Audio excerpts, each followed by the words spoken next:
Hi friends, welcome to my channel. ఈరోజు video చాలా ఇంట్రెస్టింగ్గా ఉందండి. వీడియోని ఎక్కడ స్కిప్ చేయకుండా ఎండ్ వరకు చూసేయండి. మనోహరి కింద పడేసిన పిల్లల బుక్స్ని సర్దుతూ ఉండగా ఆరు డైరీ కంటబడుతుంది. ఇది డైరీలో ఏం రాసిందా అని మనోహరి అనుకుంటూ ఒక్కొక్క పేపర్ని చదువుకుంటూ చివరి పేజీని కూడా చదివేస్తుంది మనోహరి. ఆ చివరి పేజీ చూడగానే మనోహరి షాక్ అవుతూ ఉంటుంది. ఇంతకీ ఆ చివరి పేజీలో ఏముందంటే మనో ఆరుని చంపడం, ఇంకా ఆ ఇంటికి వచ్చిన ప్రతి కష్టం గురించి ఆ పేజీలో పౌర్ణమి నాడు ఆరు ఆత్మ అమ్ములో ప్రవేశించినప్పుడు రాసిన పేపర్ అది. అందులో మనోహరి అక్రమాల గురించి, అన్యాయాల గురించి, మనోహరి కుట్ల గురించి ఉంటుంది. ఇక ఆ పేజీని చదివిన మనోహరి షాక్ అవుతూ కుప్ప కూలిపోతుంది.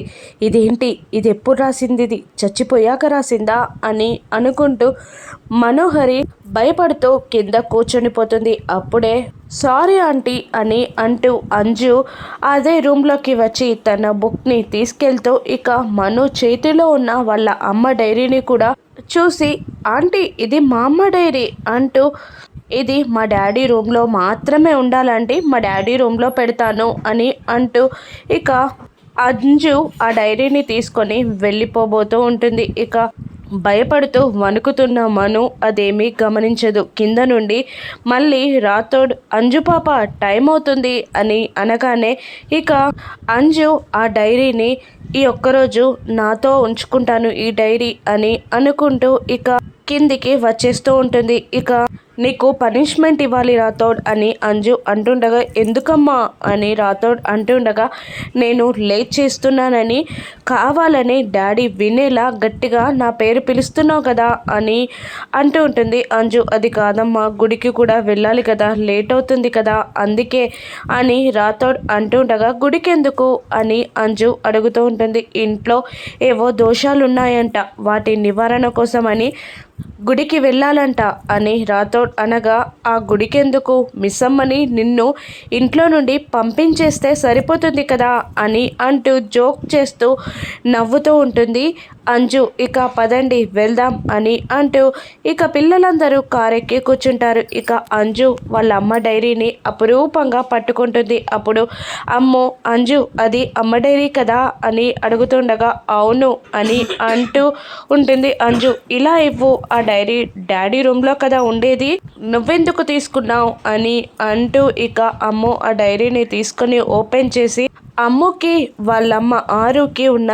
జ్ఞాపకాన్ని చదివి ఏడుస్తూ ఉంటుంది. ఆ తర్వాత అంజు తీసి మరొక పేజీ చదివి ఏడుస్తూ ఉంటుంది. ఇక ఆనంద్ ఆకాష్లు కూడా ఆ రోజు వెడ్డింగ్ యానివర్సరీ ఏర్పాట్లు చేసినందుకు ఆరు థ్యాంక్స్ చెప్పిన పేపర్ని చదివి ఏడుస్తూ ఉండగా, ఇక ఇప్పుడు మేము గుడికి వెళ్తున్నాం, తిరిగి వచ్చాక సెలబ్రేషన్స్ అని ఆనంద్ చదివి ఏడుస్తూ ఉండిపోతారు. మళ్ళీ అంజు తీసుకొని మరొక పేపర్ చదివి ఏడుస్తూ ఉంటుంది. ఇక అంజు ఆ డైరీ ఇలా ఇవ్వు, ఇది మన దగ్గర కాదు డాడీ దగ్గరే ఉండాలి అని అమ్ము అంటూ రాథోడ్ ఇది డాడీకి ఇచ్చేస్తావా అని అడుగుతుండగా, అలాగే అని అంటూ ఆ డైరీని తీసుకొని తన పక్కనే పెట్టుకుంటాడు రాథోడ్. పిల్లల బాధకి రాథోడ్ కళ్ళు కూడా చెమ్మగిల్తాయి. రాథోడ్తో కూడా తనకి వచ్చిన కన్నీళ్ళని తుడుచుకుంటూ ఉంటాడు. ఇక మరోవైపు మనోహరి రూమ్లో టెన్షన్ పడుతూ ఉంటుంది. ఇప్పుడు ఎలా ఆ డైరీని తీసుకో, అమర్ గనక ఆ డైరీని చూస్తే గతంలో నేను చేసిన తప్పులకి నాకు భవిష్యత్తు లేకుండా చేస్తాడు అని మనసులో అనుకుంటూ కంగారు పడుతూ వీళ్ళందరినీ గుడికి పంపించేసి నేను ఒక్కదాన్ని ఆగిపోతే సరిపోతుంది అని అనుకుంటూ ఉంటుంది. ఇక ఇదిగోండి మామయ్య కాఫీ అని బాగి కాఫీ అందిస్తూ ఉంటుంది అమర్ వాళ్ళ నాన్నగారికి. ఇక కాఫీ అందుకొని, ఏంటమ్మా అమర్ ఇంకా రాలేదా అని అడుగుతుండగా, నేను కిందికి దిగి వచ్చేసరికి ఆయన స్నానానికి వెళ్ళారు మామయ్య గారు, వచ్చేస్తుంటారు అని అంటూ ఉంటుంది బాగి. ఇక అలా బాగి వెళ్తూ ఉండగా ఇక మను వెళ్ళి, ఏంటి మిస్ అమ్మ ఇంకా గుడికి వెళ్ళలేదా అని అడుగుతుండగా, ఏంటమ్మా మను వెళ్ళట్లేదా అని అడుగుతున్నావు, నువ్వు రావట్లేదా అని భాగ్య అడుగుతుంది. లేదు రావట్లేదు అని మను అంటుండగా, ఎందుకు ఇంట్లో ఉండి ఏం ప్లాన్ చేద్దామని అని భాగ్య అంటుండగా, వస్తేనేమో వచ్చావని తిడతావు, రాకపోతేనేమో రాలేదని తిడతావు, మీరందరూ కలిసి మంచి జరగడానికి పూజ చేస్తుంటే నేనెందుకు రావడం అని అంటూ ఉంటుంది మను కోపంగా భాగ్యని. నాకు అదే డౌట్, నువ్వు అందరినీ ముంచేదానివి కానీ మంచి కోరేదానివి కాదు కదా. ఈ మధ్యలో నీ నోటి వెంట మంచి మంచి అన్న మాట వింటుంటే నాకు చాలా డౌట్గా ఉంది అని అంటుండగా మనోహరి నిజం చెప్పేస్తూ ఉంటుంది. మీరిద్దరూ కలిసి పూజ చేయడం నాకు ఇష్టం లేదు, అందుకే నేను రావట్లేదు అంతే అని మను అనగానే, అమ్మ థ్యాంక్ యూ, ఎప్పుడు మా తోకలాగే వస్తావు కదా, ఈసారైనా మేము ప్రశాంతంగా పూజ చేసుకుంటాం అని అంటూ వయ్యారాలు తిరుగుతూ బాగి వెళ్ళిపోతుంది. ఇక వెళ్ళి ఒకసారి అమర్ని రమ్మనమ్మా అని అనగానే ఇక బాగి పైకి వెళ్తూ ఉంటుంది. ఇక అమర్ చక్కగా తెలుగుతనం ఉట్టిపడేలా పంచకట్టి షర్ట్ వైట్ షర్ట్ వేసుకుంటాడు.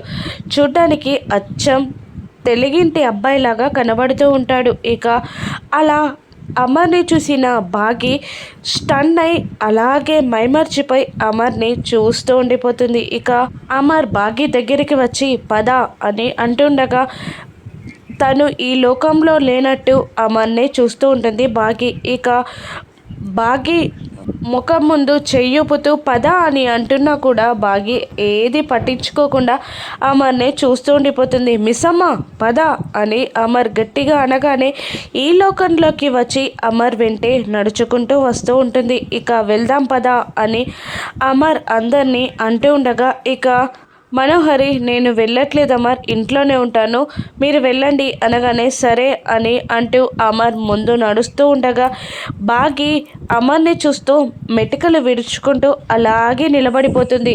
రమ్మంటున్నానా రా అని మళ్ళీ అమర్ అనగానే ఇక మనోహరిని చూస్తూ వెక్కిరిస్తూ అమర్ వెంటే నడుస్తూ ఉంటుంది. పెద్దవాళ్ళిద్దరు కూడా వెళ్తూ ఉండగా ఇక రాథోడ్ ఆపేసి, వాళ్ళిద్దరిని కలపాలని మీరు చాలా ప్రయత్నాలే చేస్తారా కానీ ఏది సక్సెస్ చేయరా, వాళ్ళిద్దరూ అలా వెళ్తుంటే ఏకాంతంగా వదిలేయాలి కదా అని రాథోడ్ అనగానే, మంచి ప్లాన్ చెప్పాడండి, మనం తర్వాత వెళ్దాం అని వాళ్ళకి చెప్పేసి వద్దాం పదండి అని అంటూ వాళ్ళ వెనకాలే వస్తుంటారు పెద్దవాళ్ళిద్దరూ. ఇక అమర్ వాళ్ళ నాన్నగారు, మీరు వెళ్ళండి మేము వెనకాల వస్తాం అని అంటుండగా, ఎందుకు అందరం కలిసే వెళ్దాం అని అమర్ అంటుంటాడు. ఇక వెంటనే నిర్మలమ్మ గారు, మేము పూజకు కొన్ని వస్తువులు కొనుక్కురావాలి, మీరు ముందు వెళ్ళండి మేము వెనకాల వస్తాం అని అంటుండగా బాగి ఇంతలో, ఎందుకత్తయ్య గారు మనం వెళ్ళి కొనుక్కొని అట్నుంచటే వెళ్ళిపోదాం అని అనగానే రాథోడ్, మిస్సమ్మ చెప్పేది విను, వెళ్ళు